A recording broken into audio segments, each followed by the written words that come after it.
Welcome back to another video of cricket talk live. और आज हम बात करेंगे, आपको पता ही है सबको, एक बड़ी सीरीज आ रही है। इसकी हाइप हम पहले से बना रहे थे। First ODI between India versus Australia, Shubman Gill as captain, first match. Rohit Sharma कैसे आ रहे हैं, क्योंकि बहुत ज़्यादा ब्रेक है। जब आप इंटरनेशनल क्रिकेट से इतनी दूरी बना लेते हो और आप मैचेस नहीं खेलते, तो वो उस तरह से भी वो परफॉर्मेंस को वो इम्पैक्ट नज़र आता है। अब बहुत सारे इंडियंस एक्सपेक्ट कर रहे हैं विराट कोहली आते ही सेंचुरी जड़ देंगे। इतना ईजी नहीं है, क्योंकि international match practice is different thing. और जब आप खेल के नहीं आ रहे, बिल्कुल आप अपने घर से आ रहे हो फ्रेश, और आपने कैंप में जाके बैटिंग किया, नेट्स में किया, तो उसका एक अलग हिसाब है। और जो आपने इंटरनेशनल मैचेस खेले हैं या आप टी20 क्रिकेट टेस्ट खेलते हो, वो अलग चीज़ है। अब जो शुभमन गिल वगैरह हैं, इनके साथ जो लड़के हैं, बुमराह हो गया, इनके साथ वाशिंगटन सुंदर वगैरह, ये सारे टेस्ट मैच खेल के आ रहे हैं, टी20 क्रिकेट खेल के आ रहे हैं, तो इनको पता है कि कैसे करना है। यशस्वी टेस्ट में सेंचुरी करके आ रहे हैं, तो सबको पता है कि इनको चलना कैसे है, और उनके लिए इतना मसला नहीं होगा। लेकिन विराट कोहली, क्योंकि अब तो वैसे उस तरह की प्राइम भी नहीं रही, लेकिन क्योंकि आप घर में भी नहीं खेल रहे और आपने पीछे प्रैक्टिस भी नहीं की इतनी कोई खास, और आप खेल भी ऑस्ट्रेलिया में बाउंसी पिचेस पे रहे हैं, जहाँ पे बॉल सीम भी होता है, स्विंग भी होता है, बाउंस भी करता है। तो वो ऐसी पिच पे आते ही आप एक्सपेक्ट करना विराट कोहली से या रोहित शर्मा से अगर वो टर्न करेंगे, क्योंकि रोहित शर्मा की तो गेम ही अलग है ना। वो तो अटैक मोड पे होते हैं कि उनका काम ही, उनको रोल ही ये दिया गया उनका। और शुभमन गिल ठीक है, थोड़े से कॉशियस रहते हैं, लेकिन आई फील कि शुभमन गिल यहाँ तो फिर नंबर 3 पे आ जाएं। मैं आपको जेन्युइनली एक बात बता रहा हूँ, यहाँ तो नंबर 3 पे शुभमन गिल साहब आ जाएं, कॉशियस होके थोड़ा खेलते हैं। वो नंबर 3 वाली जो वाइब है वो शुभमन में आती है। तो विराट कोहली के बाद शायद आप यशस्वी जायसवाल और केएल राहुल से ओपन करवा सकते हो, या यशस्वी जायसवाल के साथ अभिषेक शर्मा से ओपन करवा सकते हो, क्योंकि रोहित के, मुझे नहीं लगता रोहित शर्मा जो ना वर्ल्ड कप तक जाएंगे। बाकी रोहित शर्मा ने अपनी फिटनेस पे बहुत काम किया। वही मैं अश्विन की बात सुन रहा था, बाकी प्लेयर्स दूसरे भी एक्स क्रिकेटर्स कह रहे थे कि विराट कोहली, रोहित शर्मा को डोमेस्टिक खेलना चाहिए। बिल्कुल 100 आने सही बात है। मतलब उनका भी कहना है कि विराट कोहली साहब अनटच रहेंगे, और अनटच जब बंदा प्लेयर होता है, बिल्कुल ही क्रिकेट नहीं खेल रहा, 4 डे क्रिकेट नहीं खेल रहा, या 50 ओवर्स क्रिकेट नहीं खेला, वो डायरेक्टली आगे वर्ल्ड कप में या बीच में जिसमें 27 मैचेस आने हैं, उनमें आप पैचेस में खेलोगे, तो अगर आपकी फॉर्म नहीं लगी होगी तो वो आप आउट ऑफ फॉर्म ही रहोगे, क्योंकि आपको क्रिकेट इतनी नहीं मिलेगी। ठीक है, अगर आप डोमेस्टिक में जाकर परफॉर्म करोगे, वो आप एक हीट में रहोगे, वो फील्ड में रहोगे, और रन्स अगर आपके बल्ले में डोमेस्टिक में आते हैं तो आपकी वो फॉर्म कैरी करते हो। मोमेंटम क्रिकेट में बहुत इंपॉर्टेंट होता है। रोहित शर्मा और विराट कोहली के लिए यही है। आई फील कि कोहली का तो ड्रीम भी है वो वर्ल्ड कप जीतना। Rohit Sharma I am not sure about. ठीक है, हार्डली चांसेस हैं विराट कोहली की अगर रिटायर करेंगे तो it will be A shocker, because Virat Kohli की 51 ओडीआई सेंचुरीज हैं।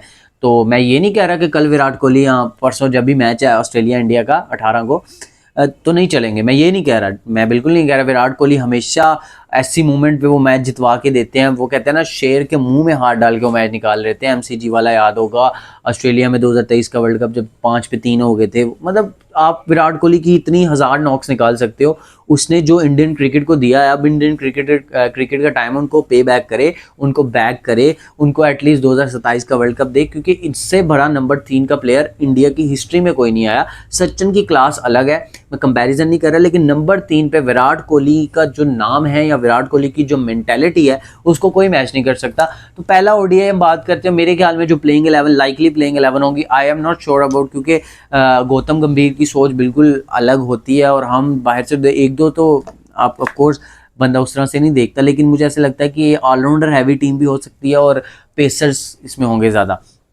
ओपनिंग करेंगे रोहित शर्मा, शुभमन गिल, नंबर 3 पे विराट, नंबर 4 पे केएल राहुल, श्रेयस अय्यर, उसके बाद हार्दिक पांड्या तो नहीं है, हार्दिक पांड्या नहीं है, सॉरी हार्दिक पांड्या नहीं है, तो वाशिंगटन सुंदर, अक्षर पटेल, ये 2 हो सकते हैं। बहुत सारे लोगों, नीतीश कुमार रेड्डी भी कहेंगे, या टफ वन है।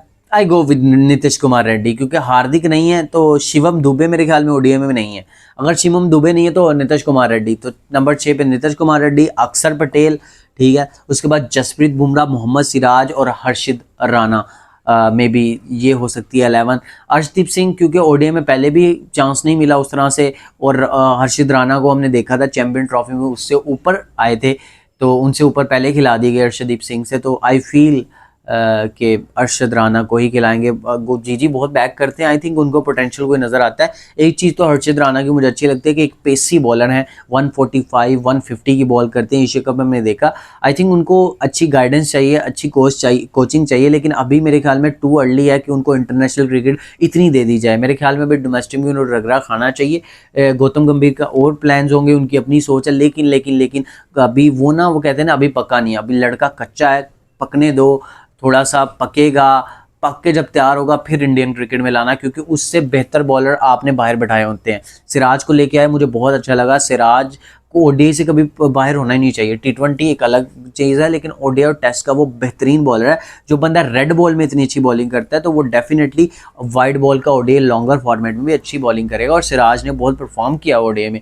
ठीक है, 23 के वर्ल्ड कप में परफॉर्मेंस नहीं थी, आपने उसको रियलिटी चेक दिया 25 की चैंपियन ट्रॉफी से बाहर करके, उसके बाद उस बंदे ने मेहनत करके यहाँ पे पहुंचा है।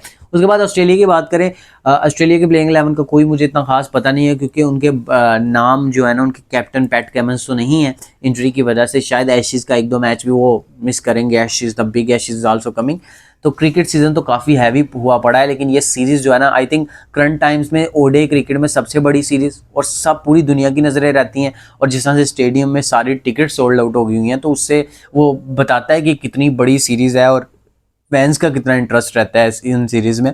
तो हम भी देखेंगे, मज़ा आएगा। और आई थिंक ऑस्ट्रेलिया को कोई चैलेंज कर सकता है, या ऑस्ट्रेलिया की आंखों में आंखें डाल के कोई खेल सकता है, तो वो इंडियन साइड ही है, और इंडिया ने किया भी हुआ है। तो वही है ना, इंडिया 2027-28 में वर्ल्ड टी20 का फाइनल ऑस्ट्रेलिया में है। आप फाइनल में आओ, फाइनल हराओ उनके होम क्राउड के सामने, आपका बदला पूरा हो जाएगा। लेकिन यह कि ऑस्ट्रेलिया, यही है ना, रोहित शर्मा का हमने सुना था 24 के वर्ल्ड कप में, तो इन्होंने हमारा 18 नवंबर ख़राब किया था 2023 के वर्ल्ड कप में। तो हमारी भी ये सोच थी इनको सेमीफाइनल से बाहर करें। तो इंडिया तो मौके ढूंढता है। अभी चैंपियन ट्रॉफी के सेमीफाइनल में बाहर किया, बहुत सारे लोग कहेंगे उनकी मेन टीम नहीं थी, वट एवर। इंडिया ज़्यादा डोमिनेट करता है ओवरऑल। एक फाइनल निकाल दे तो उतने जितने भी मैचेस देखे जाएँ, इंडिया डोमिनेट करता है। इवन टेस्ट सीरीज जो बीजीटी जीती है, उसमें इंडिया ने बहुत मुकाबला किया है। आल्दो उनके बहुत सारे प्लेयर, रोहित, कोहली, बहुत सारे प्लेयर आउट ऑफ फॉर्म थे, लेकिन फिर भी उन्होंने बीजीटी में बहुत अच्छी फाइट दी है। बाकी रिजल्ट्स उनके हाथ में नहीं किए, लेकिन इंडिया और ऑस्ट्रेलिया दो बराबर की टीम है, 50-50। मेरी प्रेडिक्शन ये है कि इंडिया ये पहला ओडीआई जीतेगा। उसकी वजह मैं बता देता हूँ।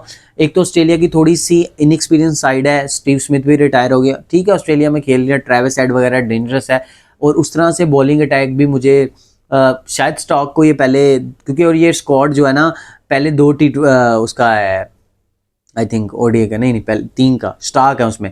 तो स्टार्क हैं और भी प्लेयर, लेकिन फाइट बॉल में जो लेवल इंडिया अचीव कर गया हो ना, ऑस्ट्रेलिया के बस की बात नहीं है। ठीक है, रेड बॉल में अभी ऑस्ट्रेलिया है, लेकिन वाइट बॉल में इंडिया से बड़ी कोई टीम नहीं। और साउथ अफ्रीका आपको हरा के गया ओडीआई सीरीज, आपके घर में पाकिस्तान से आप हार चुके हो।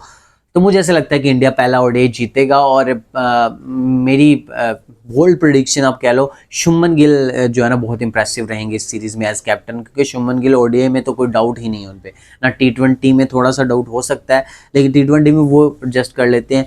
टेस्ट मैचेस में हाँ, डिफिकल्ट पिच पे वो फंसते हैं, हमने पास में भी देखा। लेकिन ओडीआई के नंबर 1 बैटर हैं, सबकी नजरें रहेंगी। Shreyas Iyer, middle order combination India का बहुत स्ट्रॉन्ग है। तो वो तो गॉड गिफ्टेड टीम है। लेकिन सामने भी Australia, never underestimate, both team are equally good, but India मुझे लगता है थोड़ी सी स्लाइटली बेटर टीम है। तो ये था हमारा preview, India versus Australia ODI number 1। Video पसंद आए तो वीडियो को लाइक कर दे, चैनल को सब्सक्राइब करके बेल आइकन को प्रेस करना मत भूलिए। अपना बहुत सारा ख्याल रखिए।